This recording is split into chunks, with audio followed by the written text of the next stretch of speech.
Cam4.fr, le plus grand site de webcam live réservé aux adultes. 14h-16h, Brigitte Lahaie, Sud Radio. Bonjour à tous, nous sommes ensemble durant ces 2 heures sur Sud Radio. Quelle femme êtes-vous et comment vous êtes-vous construite en tant que femme? Si je vous pose ces questions, forcément c'est parce qu'on se construit en suivant un modèle ou à l'inverse de ce modèle. Et forcément pour toute fille, son premier modèle, eh bien c'est maman. Et oui, et les hommes ne s'y trompent guère puisqu'ils se disent entre eux avant de l'épouser, regarde sa mère. Cette construction du féminin, eh bien nous allons en parler ensemble en compagnie de Christian Jamin qui les reçoit, ces jeunes filles qui d'ailleurs souvent viennent la première fois avec leur mère puisque Christian est gynécologue. Il pourra évidemment nous donner son premier avis de médecin. Mais bien sûr que moi aussi je me suis construite par rapport à ma mère et je vous dirais même par rapport aux femmes des générations précédentes. Je me souviens très bien de mes 2 grands-mères, même si je n'ai pas connu ma grand-mère maternelle, mais elle aura joué un rôle très important dans mon histoire. Mais je ne vais pas vous raconter mon histoire, je vais plutôt vous donner la parole pour que vous me disiez comment vous vous construisez, vous, en tant que femme. Et quand je dis en tant que femme, je dis bien en tant que femme. Je ne dis pas en tant que mère, même si évidemment votre mère a joué son rôle. Notre numéro c'est le 0826 300 300. Bonjour Christian Jamin. Bonjour. Alors je sais que quand je vous ai proposé ce sujet, vous m'avez dit mais je ne suis pas qui je suis pour pouvoir parler de ce sujet. Mais je trouve que c'est très important parce que on parle trop souvent de la femme qui est une mère, alors que je crois qu'une mère c'est d'abord une femme. Oui. Alors, oui, à condition de ne pas le mettre dans l'autre sens. C'est-à-dire, et puis, il a manqué quelque chose dans votre introduction, si je puis me permettre. Je vous en prie. Il a manqué la notion de culture. C'est-à-dire qu'il y a vous commencez fort, oui, Christian. Je commence fort parce qu'il y a la position de la femme dans une société qui est quand même très dépendante de la culture et qui va avoir des rapports extrêmement différents avec ses enfants en fonction du fait que ce sont des garçons ou des filles. Et donc, alors là où vous avez raison, c'est que évidemment que la culture d'où on vient, et je parlais là notamment de mes grands-mères, elle joue son rôle, mais quand on se retrouve dans un pays d'une autre culture d'où on vient, il y a une sorte de, comment dirais-je, de contradiction qui peut parfois être très difficile à vivre. Difficulté d'intégration. Et on pense évidemment à toutes les femmes musulmanes qui écoutent cette émission et qui sont donc des femmes libres. Et qui sont des femmes libres. Enfin, qui essayent d'être des femmes libres. Et qui sont très souvent des femmes formidables. Mais absolument. Parce que elles n'ont pas la place prépondérante du mâle dans la famille. Et elles ont une éducation qui est assez stricte et elles travaillent. Et par exemple, dans nos écoles d'ingénieurs, on a énormément de femmes qui viennent de pays du Sud et qui sont travailleuses et qui ont eu une éducation qui les a amenées à devenir des femmes formidables. Ce qui n'est pas toujours le cas des garçons qui sont plus considérés comme des j'allais dire des demi-dieux, des petits dieux par rapport à la mère et qui eux ne bénéficient pas de la culture qu'on donne aux filles. Mais on n'est pas chez André Berkoff, Christian Jamin, donc on va revenir sur la construction. Mais vous m'avez demandé d'essayer d'être intelligent, alors j'ai réfléchi.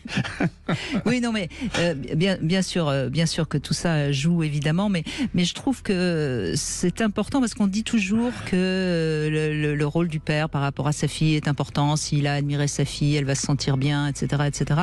Alors, c'est vrai, bien sûr, mais je pense que avant tout, c'est le rôle de la mère.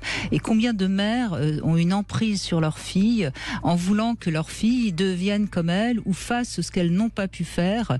Et ça, je crois que c'est vraiment quelque chose dont la fille doit arriver à s'en sortir. Et c'est pas facile. J'en sais quelque chose. Alors ça, c'est vrai. Ça, je le vis de manière quotidienne. C'est-à-dire qu'on voit des couples mère-fille venir en consultation et on sent très bien que la mère projette sur sa fille tout ce qu'elle n'a pas réussi elle-même. C'est vrai. Mais par rapport au père, j'ai aussi quelque chose à ajouter. Allez-y.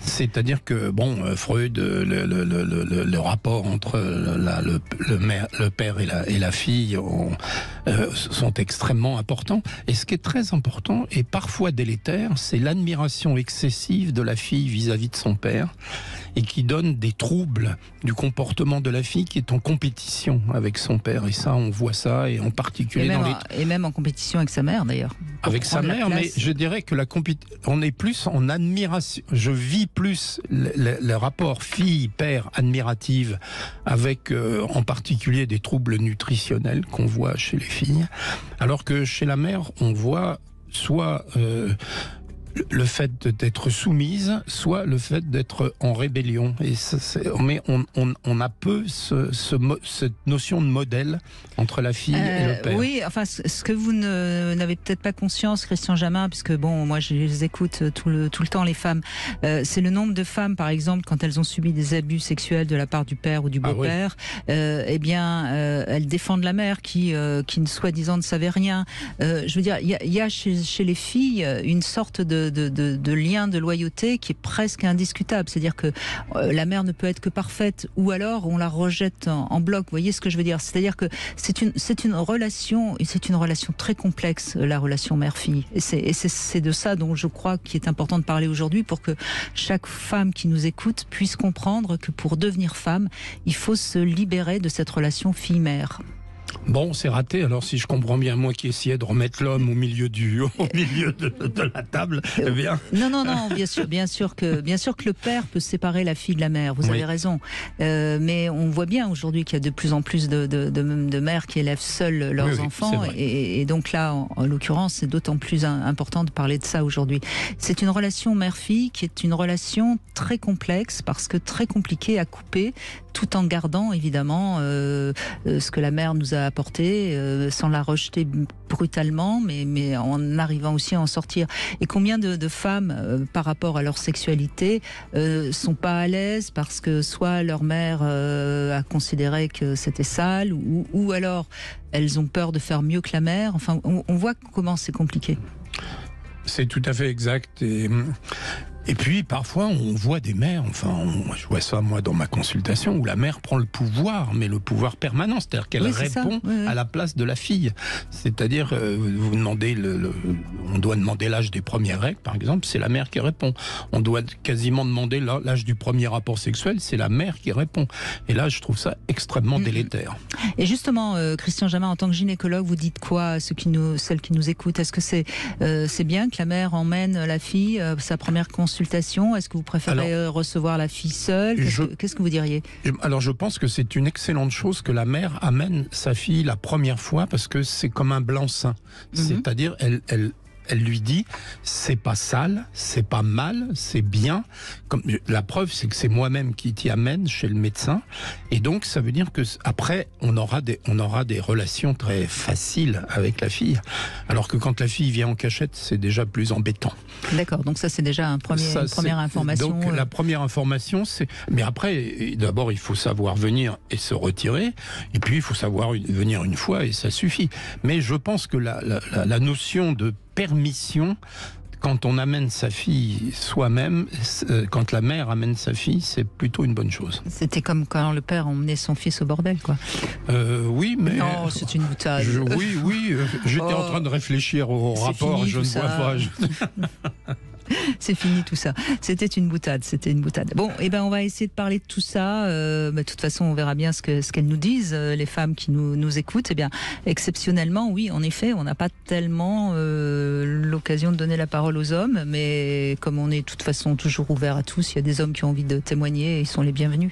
Ah oui, mais dans le cas particulier, ça va être intéressant. L'opinion du père pour les rapports entre la fille et la mère, est-ce qu'il se sent exclu? Est-ce que vous êtes d'accord avec cette phrase qui date de je ne sais pas combien de siècles, avant de l'épouser, regarde sa mère? Est-ce que vraiment vous avez regardé la mère de votre femme avant de l'épouser?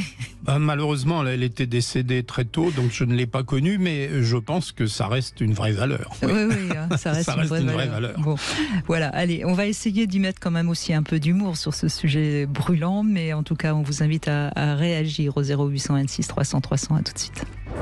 14h-16h, Brigitte Lahaie, Sud Radio. Nous sommes aujourd'hui avec Christian Jamin, qui connaît bien les femmes, gynécologue, endocrinologue, et nous évoquons cette relation complexe, fille-mère, mère-fille. Mais où est la femme dans tout ça, Marjolaine? Bonjour. Bonjour Brigitte.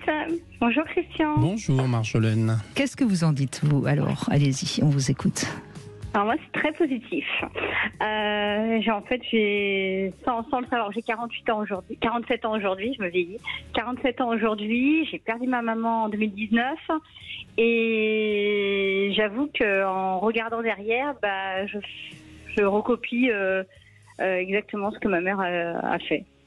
Mais inconsciemment, hein, je me suis pas dit tiens, je vais faire le même modèle que ma mère, c'est inconscient et je reconduis exactement. Même si j'ai trouvé que ma mère, de un moment donné, n'était pas top, je pense que on réitère sans réfléchir. Bon, en tout cas, vous avez l'air d'apprécier la femme que vous êtes aujourd'hui. Donc après. Oui. Et alors, oui, en fait, toutes les étapes de ma vie, je les ai appréciées parce que je suis très positive de nature et j'aime bien être maître de ce que je fais, en fait. Donc, je me dis que si je le fais, c'est qu'il fallait le faire. Hein. Voilà, je me positive toute seule. Et je pense que ma mère devait être comme ça, sans m'en rendre compte, parce que quand on a un regard d'enfant, on n'est pas du tout dans le même regard. J'avais plutôt un regard de ma mère qui était un peu pas très cultivée, pas très bonne à l'école. Bon, elle n'avait pas été à l'école, mais elle l'a tellement dit qu'on n'a même pas gratté savoir si elle était intelligente ou quoi. C'est comme elle le disait elle-même, qu'elle n'avait pas été à l'école, qu'elle aimait pas lire, qu'elle aimait pas écrire, que du coup elle s'auto flagellée, vous voulez dire? Voilà tout. Et je réitère ça. Ça s'est fait tellement naturellement depuis le début que les enfants sont nés que en fait j'ai fait la même chose. Et du coup, là, maintenant qu'ils commencent à grandir, je m'aperçois que j'aurais peut-être pas dû faire comme ça. Mais c'est pas grave, hein. Je pense pas qu'ils vont me détester pour autant, puisque j'ai aimé ma mère et que. Mais aucun enfant ne déteste sa mère, hein, Marjolaine. Voilà, je peux vous rassurer déjà là-dessus. Ah oui, non, mais ça, même si on a eu une mère odieuse, il y a une part de nous qui l'aime, ça c'est sûr. De toute façon. Mais ça veut pas dire pour ça qu'elle n'était pas intelligente. Quelle vision vous aviez enfant de votre maman, adolescente plutôt, hein? Parlons plutôt de. Alors adolescente, on prenait les rênes. Hein. On était 4 enfants. Ma grande sœur s'était un peu initiée chef de tribu, on va dire, de clan. Et c'est elle qui gérait tout, les papiers, les démarches, tout ce qui était administratif. À la place de votre mère. Voilà, mais ma mère, ça lui convenait, alors qu'elle savait tout faire, puisqu'elle elle était curatelle de ma tante qui était MDPH, avec tous les dossiers qu'on sait possibles et imaginables. Donc, elle savait faire, mais comme ma sœur se prenait au jeu de diriger ma mère, elle a laissé faire. Donc votre sœur finalement a pris une autre vision par rapport à votre mère, visiblement, que vous. Oui et non. Elle a toujours été la chef. Oui. Jusqu'à la fin. Jusque même ma mère, elle a décidé de pas trop se soigner à la fin. Elle était contre. Elle a voulu soigner ma mère. Alors que ma mère, elle venait d'apprendre qu'elle avait un cancer, tout ça. Et elle s'est dit, bon, moi, c'est bon, j'ai fait ma vie, j'ai tout donné, maintenant, laissez-moi tranquille. Et elle voulait pas être dans la chimio, dans tout ça. L'acharnement thérapeutique, oui. Voilà, elle voulait rester à la maison, elle voulait justement qu'on s'occupe d'elle, mais chez elle. Elle voulait pas vivre le côté calvaire de l'hôpital. Et ma sœur dit oui, elle est égoïste, elle pense qu'à elle se rend pas compte de ce que c'est pour nous de perdre une mère. Alors moi j'ai trouvé ça égoïste de la part de ma sœur, mais après voilà, on n'a pas les mêmes vues.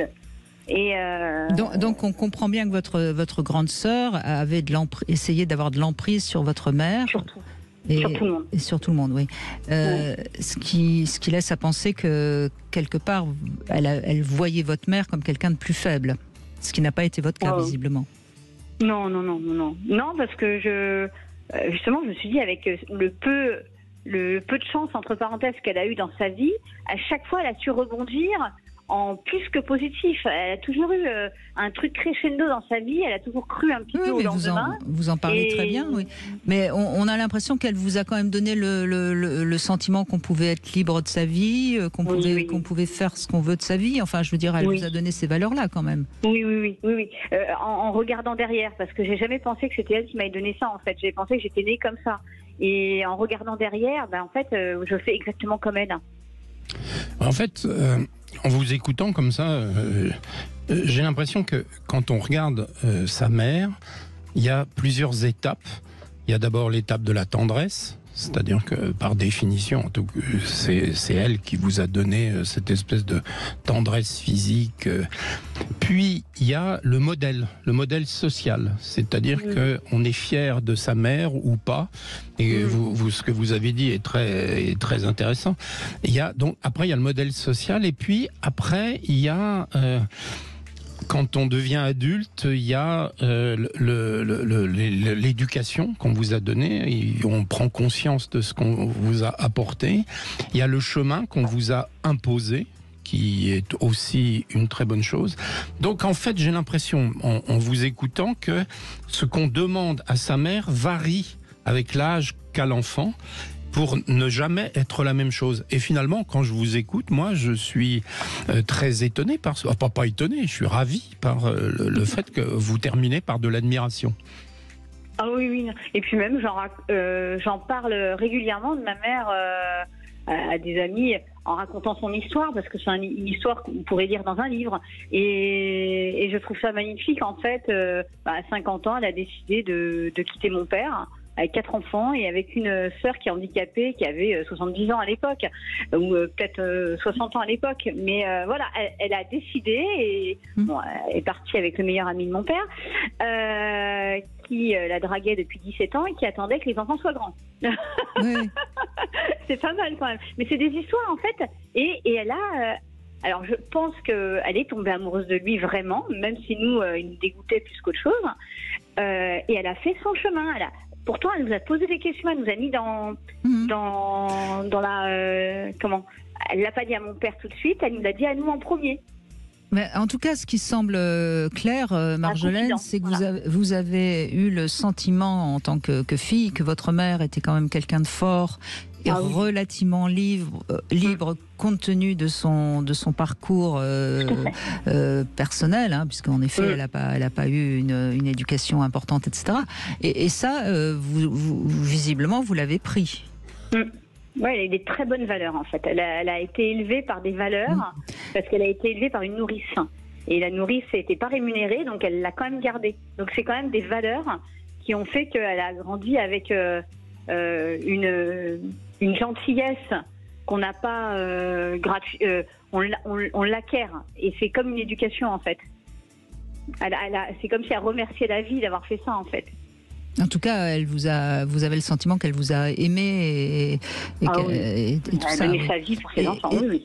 Oui, mais c'est ce que je disais, c'est très intéressant, parce qu'au début, vous disiez, en gros, j'avais honte de ma mère. C'est à peu près ce que vous avez dit. Il y a eu des moments, il y a eu des périodes. Et puis après, vous avez grandi, vers 12 ans. Vous avez compris après, et maintenant, vous êtes béate d'admiration devant ce qu'elle a fait. C'est quand même extraordinaire. Donc, il faut faire très attention, parce qu'en fait, on a une vision de sa mère qui dépend beaucoup de son évolution à soi-même. C'est ça que j'ai essayé de dire. Oui, mais au moment de l'adolescence, on est obligé un petit peu de la rejeter, la mère, si on veut se construire. Et je crois que c'est très bien d'avoir cette période où on a un petit peu honte, ou en tout cas où on la rejette de manière comme ça un petit peu subjective. Mais c'était peut-être utile pour que vous puissiez justement voler de vos propres ailes. Intelligente de ne pas le prendre au premier degré, comme beaucoup de mamans vont claquer la porte parce que les ados, voilà, sont pas très... Mais ce à quoi il faut faire attention, c'est que j'expliquais qu'il y avait un chemin dans la vision de sa mère, et il y a des gens qui s'arrêtent au milieu du gué.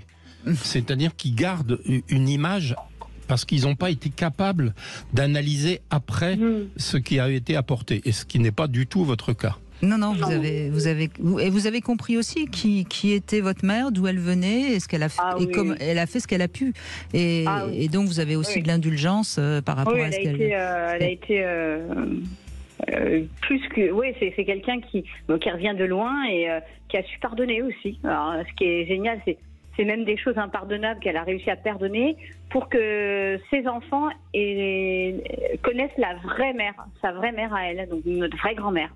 Du coup, elle a su pardonner, mais elle a attendu la naissance. Donc c'est elle-même, en tant que mère, qu'elle s'est retrouvée à réfléchir sur sur son passé, en fait. Oui, ce qui a évité un secret de famille comme il y a dans certaines familles. Et ça, c'est aussi très important. C'est pour ça que je disais, il faut parler de la mère, mais il faut aussi parler des grands-mères et de toutes les générations antérieures, évidemment.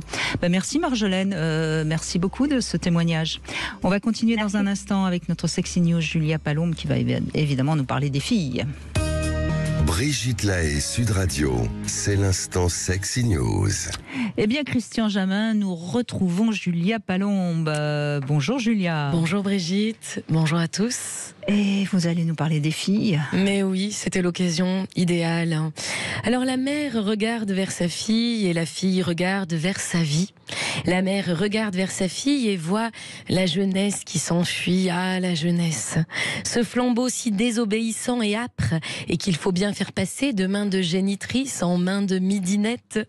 La créatrice de mode Vera Wang, 74 ans et qui en paraît facile, 30 de moins, confiée à la presse il y a quelques 30 jours. De moins, peut-être pas quand même. Je vous jure, allez voir sur Google, Vera Wang. Il y a quelques jours, elle confiait donc ses secrets de jeunesse à la presse. Elle disait, j'ouvrais les guillemets, de l'ombre, du sommeil et de la vodka. Alors pour les deux premiers, je sais pas, mais pour la vodka, j'ai bon. Vera, la mère rock'n'roll par excellence. Vous allez me dire, on veut toujours ce qu'on n'a pas, hein, Brigitte. L'idole, la mère, la mama, la reine, et pourtant parfois aussi la sorcière, la rivale, la bourrelle. La mère, l'impossible dépassement. Toutes les filles vous le diront, le mont Everest à côté, c'est de la tarte. Gravir la montagne des insécurités, des blessures, des jalousies, de l'envie, qu'on me donne l'envie d'avoir envie, qu'on rallume ma vie. Sa vie, la jeune actrice Lily Rose Depp l'a bien allumée. Elle trône au centre de la dernière série à succès du réalisateur Sam Levinson, lui-même qui avait déjà fort bien dirigé la série Euphoria, si vous vous souvenez. En co-réalisation, cette fois-ci avec l'artiste The Weeknd. C'est la super production de la chaîne HBO. Lily Rose Depp est tellement talentueuse qu'on en oublierait presque qu'elle est la fille de Vanessa Paradis et Johnny Depp, tant elle s'est transformée en star elle-même. Alors a-t-elle dû pour cela tuer la mère ? Ah, qui sait. En tout cas, c'est une partie du sujet de la série, une chanteuse à succès broyée par le star system, en pleine dépression, dont on découvre dès le 3e épisode qu'elle s'est faite violenter sévèrement et chaque jour de son enfance par sa mère. Comment sortir de ce tourbillon de violence ? La question pointe à peine le bout de son nez que la solution virile à souhait apparaît. L'homme, le gourou, le mâle qui se veut protecteur et qui en réalité évidemment va se tourner en parfait dominateur. Patron de boîte de nuit au passé trouble sous couvert de sauver la petite oie blanche, le sexy Tedros va au contraire prendre du plaisir à manipuler, assouvir ses pulsions. Pour le meilleur ou pour le pire, telle est toujours la question. Quand ça bouscule, que ça chavire, que nous plongeons dans les abysses de nos âmes, va-t-on y rester ou va-t-on s'en sortir grandi ? Jusqu'où la nymphette va-t-elle devoir aller pour dépasser les traumas infligés par sa propre mère ?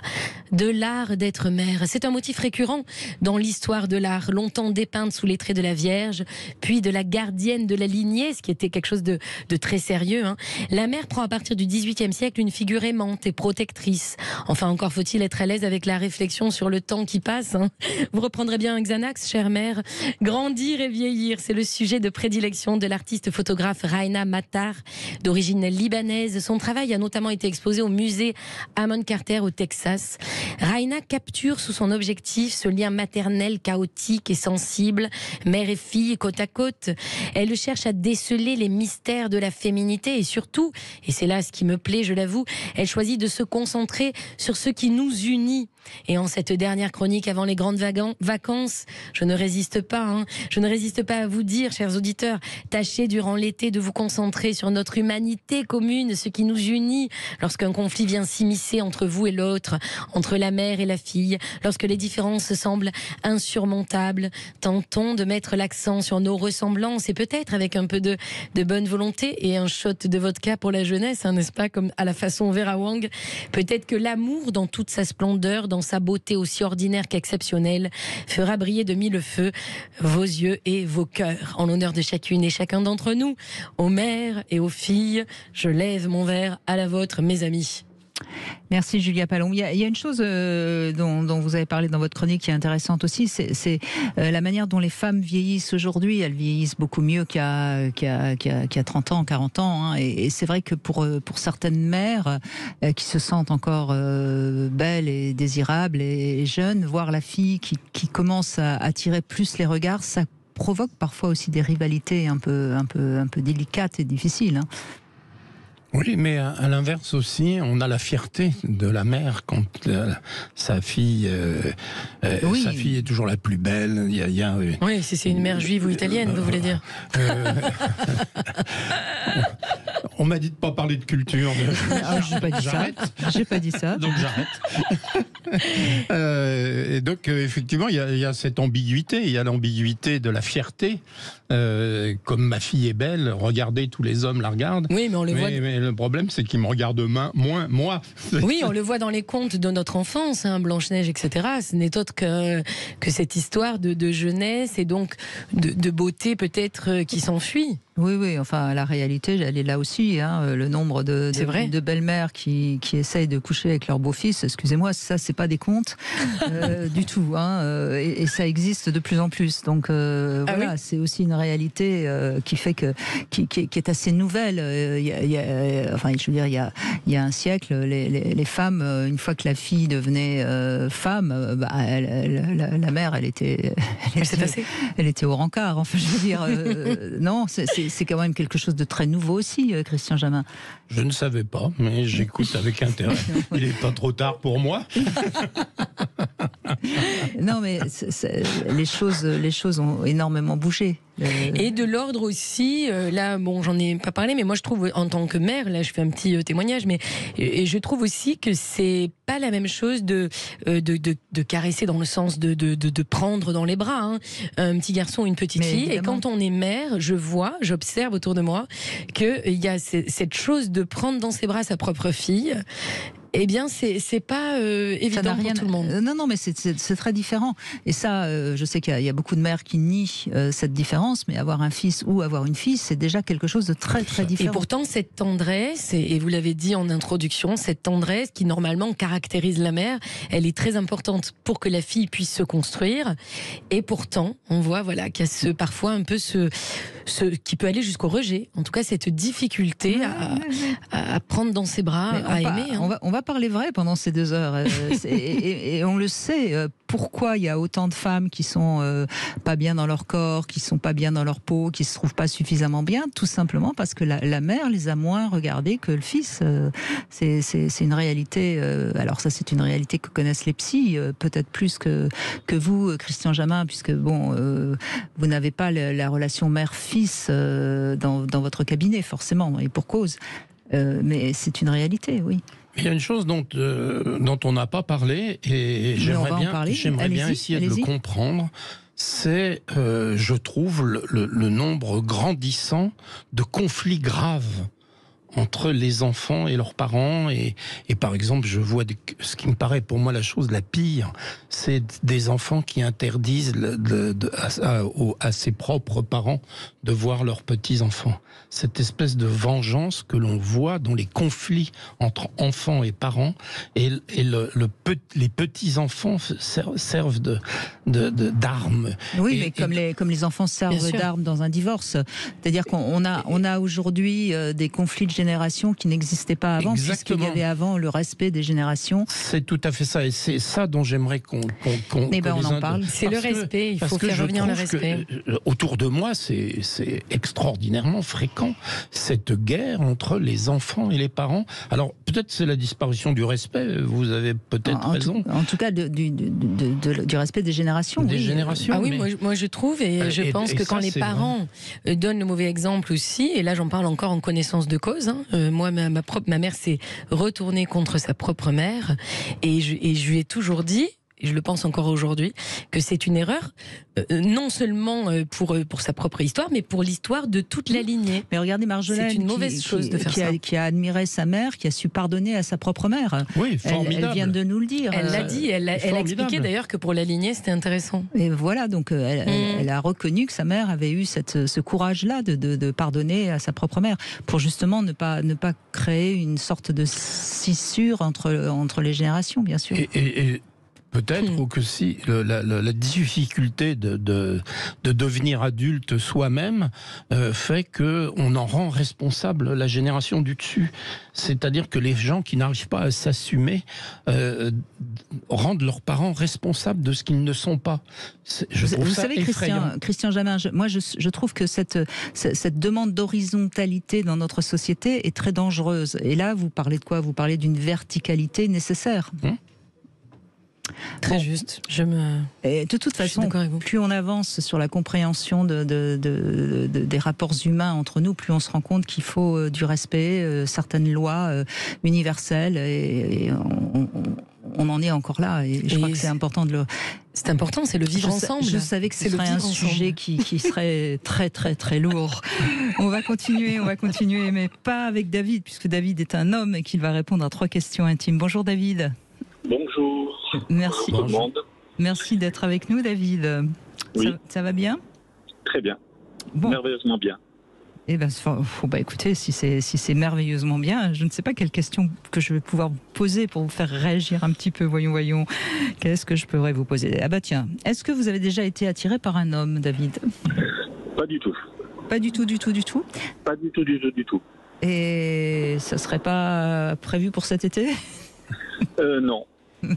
Pas dans l'immédiat. Non, pas dans l'immédiat. À moins de devenir sénile de mon côté, mais non. C'est vrai pourquoi être sénile? Parce que je respecte, j'ai énormément d'amis homo. C'est toujours ce qu'on dit. Hein. J'adore leur compagnie. Mais c'est vrai que. Non, mais je vous fais marcher, David. N'en rajoutez pas. Je vous fais marcher. Brassens, la bande des ondes, papa, ça ne se commande pas. C'est ça. Alors, deuxième question qui n'a rien à voir avec l'homosexualité. Est-ce que l'idée d'être pénétré donc par une femme, ça vous tenterait ou pas? Non plus. On me le propose beaucoup en ce moment. Et oui, c'est très à la mode. C'est un nouveau courant. Ouais, c'est le truc. Mais alors, on me dit juste le bout du doigt, non. Le bout du doigt, vous risquez rien quand même, David. Non, je sais. Aussi bien la langue ne me dérange pas. Oh bah alors. Bien au contraire. Mais c'est vrai que Mais quelle est la différence entre la langue et le bout du doigt? Je sais pas.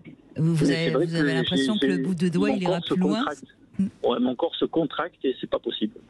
J'ai essayé de me laisser faire, Brigitte, mais j'y arrive pas. Vous m'avez étonné, Brigitte, là. Je dois dire, j'en suis pantois.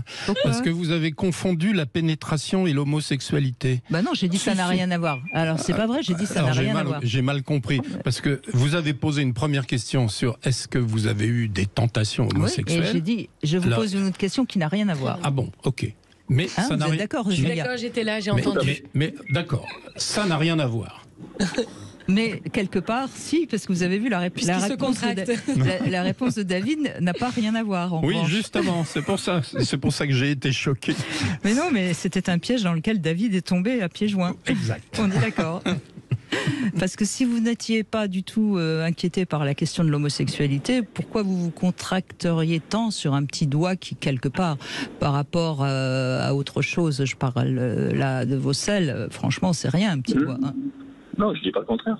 Mais c'est vrai que je sais pas. Je fais un blocage total là-dessus. Je vous fais marcher parce qu'il y a quand même une chose qu'il faut comprendre par rapport à la sodomie, c'est que quand on va donner nos excréments, on pousse, alors que quand on a quelque chose qui rentre, c'est tout à fait l'effet inverse. Donc c'est tout à fait possible de se contracter. Il n'y a aucun problème là-dessus. Je ne vais pas vous faire passer un mauvais été, David, en vous embêtant plus. Non. Dernière question, beaucoup plus cool.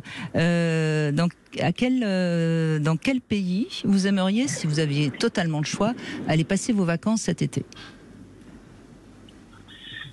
J'habite à Cannes, donc c'est compliqué de trouver un pays pour l'été. Mieux que Cannes. Mieux que Cannes, mais pour moi, je suis cannois. Ah, vous êtes d'origine? Vous êtes né... Non, je suis né à Cannes. Ah oui, à Cannes. Donc... je dirais pour l'été, la Finlande ou la Suède. Ah oui, un pays où il fait pas trop chaud, donc justement, pour changer. Si, il fait chaud, mais c'est vrai que l'été, c'est très très beau. Au niveau esthétique, c'est des pays qui sont très beaux. Oui, bah mais il vaut mieux y aller l'été, en effet, vous avez raison. Eh ben, je vous laisse poser une question à Christian Jamin. Alors, c'est compliqué de poser une question à un docteur, mais alors on va lui demander quel est l'endroit le plus fou, c'est qu'il a fait l'amour. Je m'y attendais pas du tout. Alors je vais être tout à fait honnête, il n'y a pas de folie à faire l'amour quelque part, n'importe où, partout. Donc je ne rejette aucune... Quand vous dites le plus fou, c'est-à-dire le plus étonnant, improbable, le moins inattendu. Voilà, le plus improbable. J'ai pas de réponse parce que j'ai pas de hiérarchie sur les endroits. Tous les endroits sont bons. Bah, citez-nous un endroit un peu fou que ça nous fasse rêver un peu, Christian. Dans un avion, allez. Dans un avion. Ah voilà. Oui, quand même. C'est pas facile de pas se faire voir. Non, ça c'est sûr. Oui. Il faut déjà un long trajet, tant qu'à faire. Hein. Oh, vous me flattez quand même. New York, c'est loin. Eh bien voilà la réponse de Christian Jamin, David. Merci en tout cas. Merci à vous et je vous souhaite un très bon été. Merci David. Allez, on se retrouve dans un instant. On va revenir sur la relation mère-fille dans un instant avec vous, bien sûr, au 0826 300 300. .fr, le plus grand site de webcam live réservé aux adultes. 14h-16h, Brigitte Lahaie, Sud Radio.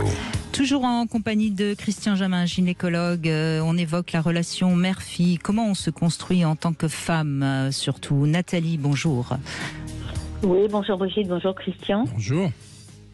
Alors, votre témoignage va être intéressant, je crois, parce que vous avez une image de mère parfaite. Personne n'est parfait, mais en revanche, c'est pas l'image de la femme que vous avez eu envie de devenir, c'est bien ça ? Oui, tout à fait. Alors, dites-nous, racontez-nous. Alors, en fait, j'ai eu ce que j'appellerais une mère-mère, donc vraiment maternelle, qui a rencontré mon père, elle avait 15 ans, qui est restée 60 ans avec lui, jusqu'à son décès l'année dernière, et qui a élevé ma sœur et moi vraiment avec... c'était d'abord une éducation catholique, on mangeait matin, midi, soir à table, et ma mère, ce qui est intéressant, c'est que en fait, elle voulait... Quelque part, elle souffrait un peu du fait d'être dépendante. C'était quelque part un peu une femme soumise, mais de cette génération-là. Et elle voulait absolument que ma sœur et moi faisions des études. Donc, on était pratiquement interdites de cuisine. Ce qui fait que, en fait, finalement, ma sœur et moi, une cinquantaine, on a fait de belles carrières, mais on n'a jamais été de très bonnes cuisinières. Alors, ce n'est pas une excuse, mais c'est pour vous donner un petit peu le portrait de maman. C'est intéressant parce que là encore, on voit que quelque part, elle vous oblige à être autre chose que peut-être ce que vous auriez eu envie d'être. Enfin bon, après tout, on peut apprécier de cuisiner avec sa maman et d'arriver à faire les plats que fait maman. Oui, et aussi de ne pas être de pas devenir ce qu'elle était elle. C'est ça qui est intéressant. C'est-à-dire que ça, j'ai l'impression de voir ça très souvent. C'est-à-dire que les mères veulent que l'enfant réussisse ce qu'elles n'ont pas été. Ouais. Alors, est-ce que c'est lié? Alors, il y a deux choses, moi, en fait, que je me dis. Probablement, il y a une partie d'éducation, mais il y a peut-être aussi une question de tempérament. Parce qu'en termes de tempérament, on est très différentes. Il y a beaucoup de choses qui ont été différentes. Moi, j'ai une vie sentimentale complètement différente. J'ai eu 5 enfants. J'ai eu un rapport au corps très différent. Pour vous donner un exemple, j'ai allaité mes 5 enfants, ce que maman n'a pas fait. Je pense que j'étais beaucoup plus libérée, par exemple sur un plan sexuel. J'ai pas du tout eu la même vie. Alors, est-ce que c'est mon tempérament? Est-ce que c'est parce que elle m'avait peut-être indiqué un autre chemin? Ça, je saurais pas vraiment y répondre. Et à la limite, ça m'interpelle pas plus que ça. Je fais juste ce constat-là aujourd'hui, qui est que j'ai donné une éducation. Bon, j'ai 4 filles et un garçon. J'ai donné une éducation à mes filles, mais à l'opposé de ce que ma mère m'avait donné. C'est-à-dire ? À l'opposé, parce que en fait, par exemple, on parlait tout à l'heure de sexualité, de gynécologue, etc. Chez nous, c'était que dans mon enfance, c'était tabou. On n'en parlait pas. Alors que mes filles qui sont très proches de moi, alors encore une fois, j'accuse personne, c'est juste un constat, disons, elles me parlent de leur spontanément. Je suis jamais inquisitrice, je rentre pas dans leur vie privée, mais elles vont me parler spontanément de leur relation avec leur petit copain. Elles vont venir vers moi. Moi, c'est vrai que par exemple, je suis gynécologue avec chacune d'elles au début de leur adolescence, on va dire. C'est pas du tout la même relation. Alors, comment vous expliquez que si votre mère donc a été assez prude ou en tout cas silencieuse sur sa féminité, comment vous expliquez que vous avez un rapport au corps et à vos filles très libre ? C'est intéressant parce que a priori c'était pas le discours que vous aviez avec votre mère, si j'ai bien compris. Alors, ce que je vous ai expliqué, c'est que je me demande si c'est pas quand même aussi une question de tempérament. Ou peut-être qu'effectivement j'ai rejeté ce qu'elle. Je ne me retrouvais pas du tout dans la façon où elle nous a élevés. Mais quand vous aviez 17-18 ans, oui. Quelle notion vous aviez de ce qu'allait être votre sexualité ? Comment vous étiez dans votre corps ? Déjà, je pense que j'étais différente de ma mère. Parce que, par exemple, j'étais sportive, ce qu'elle n'a jamais été. J'avais pas trop de tabous. Le premier rapport, c'était 18 ans. Mais petit à petit, au fur et à mesure de ma vie, je me suis épanouie. Et j'ai toujours eu, si vous voulez, le sentiment que ma mère, je pouvais pas lui parler de relation avec les hommes. Ça j'ai bien compris, mais il y a forcément eu quelque chose qui vous a permis. Je veux bien le tempérament, mais le tempérament, il se repose souvent quand même sur un modèle. Est-ce que c'est peut-être la culture dans laquelle vous étiez, une copine, une mère d'une copine. Enfin, vous voyez, il y a c'est ça qui m'intéresse, mais peut-être que vous ne savez pas. Oui, je sais pas. Mais c'est ni une copine ni la mère d'une copine, ça c'est sûr. J'avais une relation très proche avec mon père. Ah, ça peut être le père, oui, ça va faire plaisir à Christian Jamin. Ouais. J'avais une relation très proche qui, lui, était complètement différent du tempérament de ma mère, parce que c'était quelqu'un de très sociable, qui voyageait, qui sortait, etc. Et moi, je lui ressemblais à ce niveau-là. Alors, est-ce que c'est ça il vous admirait, votre père, visiblement. Et vice-versa. Oui, donc donc le premier homme d'une fille, c'est évidemment son père. Et s'il admirait votre corps, il vous a permis de le libérer, peut-être. Peut-être, tout à fait. Oui, on revient sur ce que je disais tout à l'heure, c'est-à-dire qu'on n'est pas deux. Que ça vous ferait plaisir. On n'est pas deux, on est trois. Et donc le père a un rôle ou n'en a pas, mais le fait même qu'il n'en ait pas a une signification. C'est-à-dire que il me paraît compliqué alors bien sûr, on parle des rapports mère-fille, mais il y a un personnage quand même derrière qui s'appelle le père. Et le père existe ou n'existe pas et modifie les rapports entre la mère et la fille. Et puis peut-être que votre père, il faisait très très très bien l'amour à votre mère, et que votre mère, finalement, sous une apparence comme ça très prude, elle était une grande jouisseuse, allez savoir, et que c'est tabou, j'en sais rien. Vous savez, oui. Non, mais c'est là où on voit tous les mystères qui entourent notre relation à notre mère. Ouais. Alors il y a un point aussi qui m'interpelle. Je crois que vous l'avez évoqué tout à l'heure, Monsieur Jamin. En fait, donc j'ai eu 2 filles, un garçon et 2 filles. Ouais. Et mon garçon, je ne l'ai pas du tout élevé pareil. Ça qui est dingue et que mes filles m'ont toujours reproché. C'est qu'en fait, c'était un peu... Parce qu'en fait, j'ai vécu 10 ans avec leur père qui ensuite est parti à l'étranger.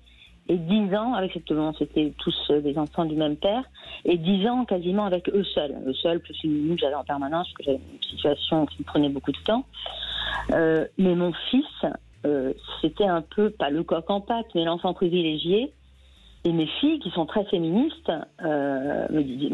au fur et à mesure qu'elles grandissaient, me disaient « Mais maman, pourquoi tu le sers en premier ? Pourquoi c'est mieux pour lui ?» etc., etc.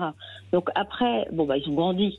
J'ai un peu corrigé le tir, mais ça m'a toujours, quelque part, je me remettais en question, je me disais « En effet, Il y a une règle, Nathalie, que je peux vous donner et qui est valable pour tous. On élève son fils par rapport à la manière dont on a vu son père.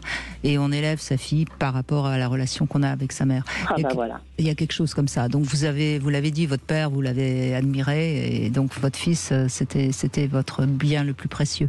Mais si vous lui avez... je ne me permettrai pas de dire ça quand même. Non, mais je veux dire, si vous l'avez bien éduqué, il n'y a pas de problème. Voilà, ils ont tous été élevés pareil et j'ai le même amour pour eux tous. Hein. Mais bien sûr, on ne doute pas de l'amour, mais de toute façon, on n'élève jamais 2 enfants pareils. Et même si on croit qu'on fait pareil, on ne fait pas pareil. Et c'est normal, on est des êtres humains et on a notre subjectivité tout le temps. Mais merci de ce témoignage, joli témoignage encore. Allez, on continue après les infos. Si vous voulez réagir après les infos, Christian Jamin, vous pourrez bien sûr, mais je vous donne la petite devinette aussi. Quelle est la partie féminine du corps de l'homme qu'il revendique ? Vous avez le temps des infos pour trouver la réponse. 16h, Brigitte Lahaie, Sud Radio. Toujours en compagnie de Christian Jamin, gynécologue, on se pose la question de la femme. Où se trouve la femme entre la mère et la fille ? Ce serait un peu le sujet, hein. C'est un peu comme ça en tout cas. On voit comment c'est complexe, hein, parce que c'est difficile finalement pour une fille de voir sa mère comme une femme. Déjà, dans les 2 premiers témoignages qu'on a eus. Au sens sensuel et sexuel, c'est certain. Bah oui, mais pourtant... Pourtant, oui, mais alors on en parlait hors micro, c'est-à-dire qu'il y a un grand absent dans notre propos, c'est quid de la sexualité des parents vue par les enfants et... Oui. Mais je comprends que ça reste quelque chose de mystérieux et de secret, mais il faut quand même savoir qu'inconsciemment, ça nous a travaillé. Et donc c'est pas mal quand même d'essayer de mettre un tout petit peu de lumière dessus, une toute petite bougie, hein, juste une petite bougie, c'est le cas pas de plus. Le dire, allez. Alors, Christian Jamin, c'est Claire qui va prendre la parole avec nous, mais d'abord, je voudrais la réponse à ma devinette. Quelle est la partie féminine du corps de l'homme qu'il revendique ? Vous n'avez aucune idée ? Les lèvres, l'anus... Ses couilles. Elles sont là, elles sont féminines, elles sont précieuses, elles sont délicates. Ah, c'est du féminin, oui. Oui. Oui. Mais bon, nous, on a un attribut viril qu'on appelle une bite, qui est pas très féminin quand même. Donc non. Il y a un vrai problème dans le. C'est parfois curieux. Hein. C'est très on va dire curieux. Le clitoris et on va dire la verge. C'est quand même curieux. Voilà. Mais c'est peut-être parce que ça se retrouve finalement. Ouais. Ça doit être ça. C'est pour ça que c'est un grand débat par rapport au titre. On dit plus un avocat, ou une avocat, mais une avocate. Donc c'est peut-être tout simplement parce qu'en français, contrairement à l'anglais, on n'a pas de neutre.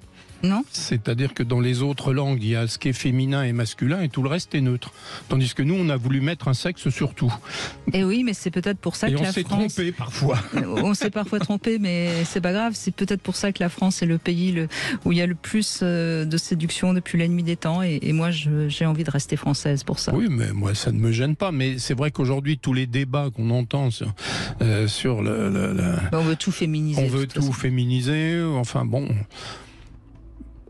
Les choses n'avaient pas de genre. C'est-à-dire qu'on leur a mis un genre, on a l'impression au petit bonheur la chance, alors que normalement... Oui, on dit une chaise et un tabouret, pourquoi pas le contraire. Hein. Exactement. Surtout que... Bref, bonjour Claire.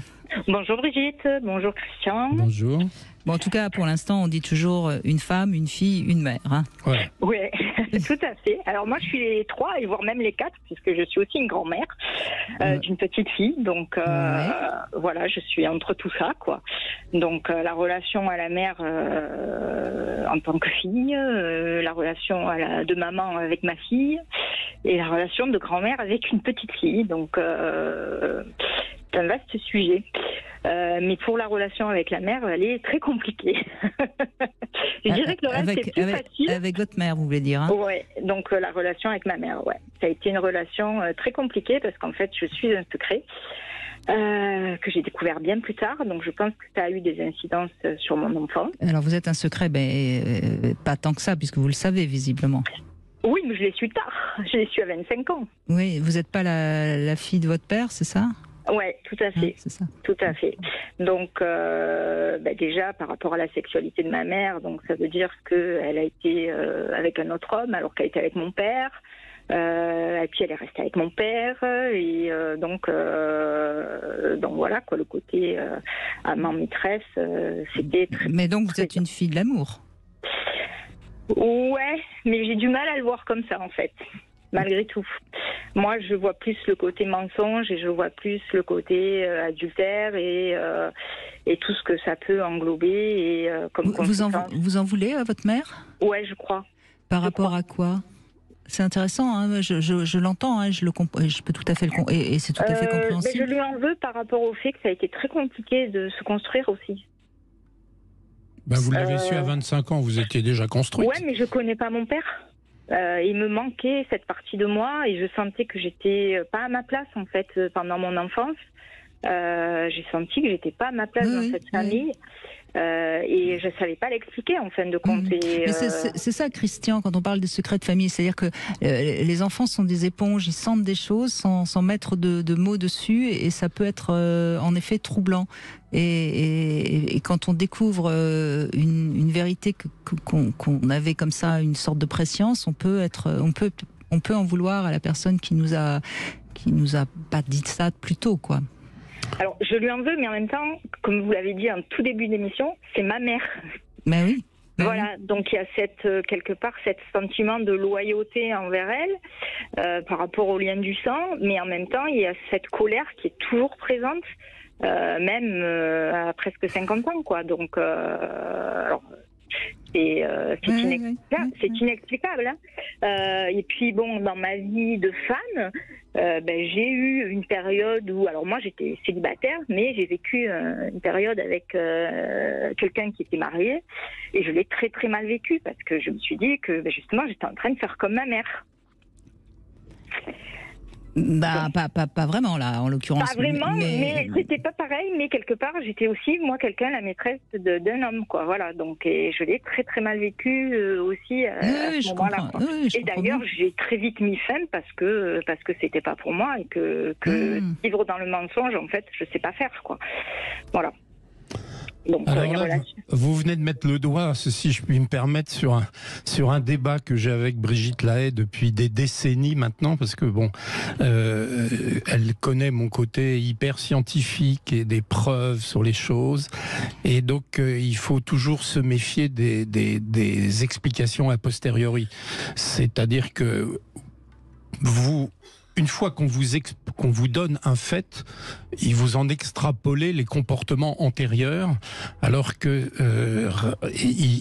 c'est très difficile de l'affirmer. C'est ça que je veux dire. C'est-à-dire que le fait d'avoir eu l'impression d'être un peu étrangère, si j'ai bien compris ce que vous disiez tout à l'heure, vous l'attribuez a posteriori à ça. Oui, alors je vais réagir forcément, Christian Jamin. Je suis obligée. Depuis le temps qu'on en discute. Vous avez raison sur le plan scientifique, il n'y a pas eu, il n'y aura jamais, de toute façon, il ne peut pas y avoir une étude scientifique. Si, il peut y avoir. Ben non, parce qu'il faudrait... il faudrait comparer des mères qui ont avoué et des mères qui ne l'ont pas avoué. Oui, non, mais on est d'accord, mais ça demanderait des années de travail, mais je ne désespère pas. Je peux continuer, merci. Ce qu'on sait quand même depuis déjà 50 ans au moins... par rapport à des gens qui travaillent sur les enfants adoptés, sur les enfants justement avec des secrets de famille, etc., on sait à chaque fois ce que vous venez de dire, Claire. Donc il y a suffisamment de cas pour qu'on puisse quand même penser que Claire, en effet, avait une prescience de quelque chose qui tournait pas tout à fait rond. Oui, et puis bon, même à la puberté, en plus, vers 13 ans, j'ai vu ma mère pleurer et je lui disais mais qu'est-ce qu'il y a elle m'a clairement dit il y a un homme que j'ai pas vu depuis 13 ans et qui est très malade. À un moment donné, ça a résonné en moi. J'ai posé la question bien plus tard, je l'ai posée à 25 ans. En plus, c'est moi qui l'ai posée, donc ça veut vraiment dire que c'était ancré quelque part au fond de moi, de me dire que j'étais pas la fille de mon père, quoi. Il y avait vraiment ce ressenti qui était très fort. Et à 13 ans, alors j'avais peut-être pas le doute à ce moment-là, mais elle a mis ce doute. inconsciemment ou consciemment, j'en sais rien, mais elle a mis ce doute en moi à la période de fête. Mais absolument. Et puis votre témoignage, j'en ai entendu déjà suffisamment de témoignages de ce genre pour savoir. Mais ce que je voudrais juste vous dire, pour revenir sur vous et vous aider à avancer, cette colère, vous l'avez peut-être parce que quelque part, malgré tout, ce père qui n'était pas votre géniteur, certes, mais qui vous a élevé comme un père, c'est peut-être lui qui a été trahi. Et c'est peut-être par lien de loyauté vis-à-vis de ce père que vous êtes en colère contre votre mère. C'est juste ça que je vous inviterais à analyser. Vous voyez, parce que ça serait une manière différente déjà de travailler votre colère. Il y a de la colère que je ne peux pas exprimer envers mon père qui m'a élevé et envers mon géniteur non plus, quoi. Donc je dirais que c'est double peine parce que je peux rien exprimer à personne. La seule qui peut prendre, c'est ma mère, en fin de compte. Oui, mais ce choix qu'elle a fait, vous savez pourquoi elle a dû le faire? C'est ça aussi qu'il faut comprendre. Oui, mais même si, à un moment donné, je crois que même si on vous explique les pourquoi du comment, l'amour, pas l'amour, il y a un côté en vous qui vous dit, ouais, mais moi, au fond, ce que j'ai vécu intérieurement, t'en avais pas conscience à ce moment-là. Non, c'est sûr. Donc elle est pas coupable. Non, elle n'est pas coupable, mais elle m'a jamais comprise. En même temps, elle a jamais fait l'effort de comprendre le mal-être qu'il pouvait y avoir à cause de ça. Oui, mais parce que c'est ça que je lui reproche en fait. Non, Claire, il faut comprendre que ça la remettrait trop en question. Parce qu'elle a certainement cru. Pourquoi vous riez? Parce que oui, ça la remettrait en question. Et la remise en question, c'est pas toujours facile, quoi. Donc, mais oui, mais c'est une vieille dame qui a cru bien faire et qui a cru vous protéger. Et là, vous la remettez trop en question. Donc, elle ne peut pas reconnaître parce qu'il y aurait quelque chose qui s'écroulerait sans doute. Et puis, je crois qu'elle a sa propre histoire avec sa souffrance. Donc, je dis pas encore une fois que vous avez pas raison d'être en colère, mais peut-être qu'en la comprenant mieux, ça apaisera votre colère. Alors, elle est apaisée depuis le temps, mais il y a toujours ce côté un peu malaisant, en fait. Quand je suis en sa présence, c'est dur à dire parce que c'est ma mère, je trouve. Mais il y a un côté où j'ai l'impression de pas être moi quand je suis avec elle, en fait. Oui, il y a quelque chose qui a encore à travailler, me semble-t-il. Oui. Si elle est encore en vie, moi je vous invite vraiment à aller mieux comprendre sa propre histoire et pourquoi elle a cru que c'était mieux de rien de vous dire. Mais vous savez, c'est une époque où on n'avait pas encore compris les ravages des secrets de famille. Hein. Ah, mais c'est certain. Et après, moi, avec ma fille, par contre, j'ai une relation hyper fusionnelle. Voilà, donc... vous réparez quelque chose, là. Hein. Ouais, je crois, avec beaucoup de tendresse, beaucoup d'amour, beaucoup de complicité. Aujourd'hui, en plus, je dirais que c'est mon égale, parce qu'elle est aussi maman, donc... Et est-ce qu'elle s'entend bien avec sa grand-mère? Non, parce que je pense que ma fille est au courant du secret de famille. Moi, il n'y a pas de secret avec mes enfants, donc puis ils sont suffisamment grands maintenant. Mais je pense que oui, elle lui en veut de m'avoir. En fait, elle lui en veut pour la souffrance qu'elle m'a causée. J'ai l'impression que des fois, c'est plus ma fille qui me vous défend, oui. Alors qui me défend et qui me réconforte aussi par rapport à ça et qui des fois me fait prendre conscience de certaines choses que j'avais même pas conscience parce que je suis tellement dans la loyauté en fait. Mon problème il est là aussi, c'est que je suis trop loyale. Oui, enfin, vous essayez de vouloir faire mieux que votre mère. Peut-être qu'il faudrait aussi discuter avec votre père, comment il a vécu ça, parce que lui aussi, il pourra peut-être vous aider à avancer dans votre propre histoire. En tout cas, il y a encore quelque chose à travailler, Claire, ça c'est sûr. Hein. On l'entend. Mais c'est intéressant, parce que finalement, on fait tous ce qu'on peut. Hein. Qu'on soit... Merci encore, Claire. Merci beaucoup. Allez, on fait une petite pause. Christian Jamin, on se retrouve dans un instant. 14h-16h, Brigitte Lahaie, Sud Radio. La relation mère-fille, on voit Christian Jamin, c'est pas rien. Hein. Je vous avais dit. Nous, entre nous. Vous avez vos arguments, j'ai les miens, et puis après chacun trouve sa vérité où il veut. En tout cas, dans le respect et l'écoute de l'autre. Absolument. Alors là, je suis tout à fait. Mais malheureusement, faire des études scientifiques sur des choses qui sont psychologiques, c'est quand même très compliqué. Mais vous avez raison. À deux cas égaux, égaux, on a parfois deux comportements différents. Donc, de toute façon, c'est très, très complexe. Karine, bonjour. Bonjour Brigitte. Bonjour Christian. Bonjour. Alors, qu'est-ce que vous diriez? C'est complexe, hein, oui. Ah oui, c'est un sujet... Ouf, oh là là. Qu'est-ce que je dirais? Écoutez, moi je dirais que j'ai essayé d'être la meilleure fille possible. En fait, j'ai eu une maman, elle n'est pas décédée, hein, mais elle était dépressive chronique une grande partie de sa vie. Je crois que c'est ce qui peut la définir le mieux d'ailleurs, mais bon. Ça c'est déjà terrible. Hein. Oui. Alors, ouais. Non, mais c'est vrai, on le sait. On le sait. Ouais. Parce qu'une petite fille, elle a envie de voir sa maman heureuse, et quand on a une maman dépressive, on est malheureuse. Donc en fait, j'ai essayé d'être une petite fille qui pouvait correspondre à quelque chose, mais qui ne correspondait jamais de toute façon. Hein. J'étais jamais au bon endroit au bon moment, et alors j'ai été parfois chosifiée ou objetisée, je sais pas comment on peut dire, et je servais de faire valoir, et en même temps il fallait pas que je sois trop brillante. Ni bruyante, sans doute d'ailleurs. Voilà, fallait que je sois effacée. Ça correspondait. Alors, je sais pas si ça correspondait à ce que j'étais, parce que du coup, j'étais plutôt douce, un peu sauvage, timide, mais très solaire en même temps, qui aimait follement être.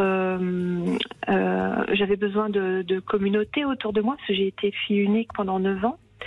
Donc, baignée dans un... vous viviez avec votre mère seule, ou il y avait votre père aussi? Alors, j'allais y venir. J'étais immergée dans un triangle de Karpman, en fait, avec 2 parents dysfonctionnels, finalement. Hein. Cette mère comme ça. Et un jour, j'ai demandé à mon père si ça avait été par ma faute en tant que premier enfant arrivé jeune. Ils se sont rencontrés très très jeunes, et puis elle m'a eu à 19 ans, mais après le mariage, elle s'est mariée à 17 ans. Et il m'a dit non, elle a toujours été comme ça, toujours. Donc voilà.